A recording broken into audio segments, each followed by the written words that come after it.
দুবরাজপুরে পুলিশের অভিযানে ধরা পড়ল 10 কোটি টাকার জাল লটারি, গ্রেপ্তার 3। বীরভূমের দুবরাজপুর থানার পুলিশের বড়সড় সাফল্য। গোপন সূত্রে খবর পেয়ে রাত্রে রানীগঞ্জ মোড়গ্রাম জাতীয় সড়কে অভিযান চালায় পুলিশ।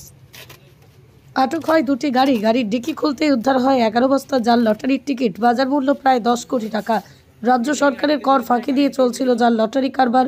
গ্রেপ্তার করা হয়েছে সিউড়ির বাসিন্দা কৈলাস দাস, জহন মারুয়া, দীপ পালকে। বাজেয়াপ্ত হয়েছে মোবাইল ফোন ও 2টি গাড়িও। দুবরাজপুর থানার সিআই সুভাষী সালদার এবং ওসি মনোজ সিংহের নেতৃত্বে অভিযান সফল হয়। ধৃতদের আজ তোলা হবে আদালতে। তদন্তে নেমেছে পুলিশ।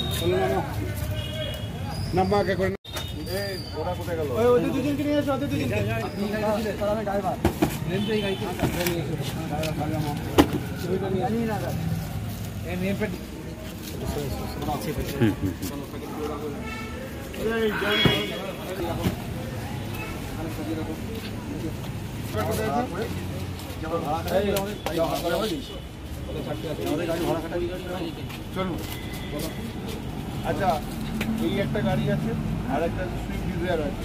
দুটোর মালিক কি আপনি নিজে? না, ওটা মালিক আমি, গাড়ি চালাই আমি। আচ্ছা, ব্যাপারটা আছে এই দুটো গাড়ি মালিক আপনি? ওটার আপনি কি মালিকই? আপনি মালিক, আপনি ড্রাইভার। হ্যাঁ, আর এটা এটা হচ্ছে তিনি হচ্ছে ড্রাইভার, গাড়ি মালিক। ঠিক আছে, ঠিক স্যার। কত কিছু স্যার? প্রথমে আসছে নামা তো নামা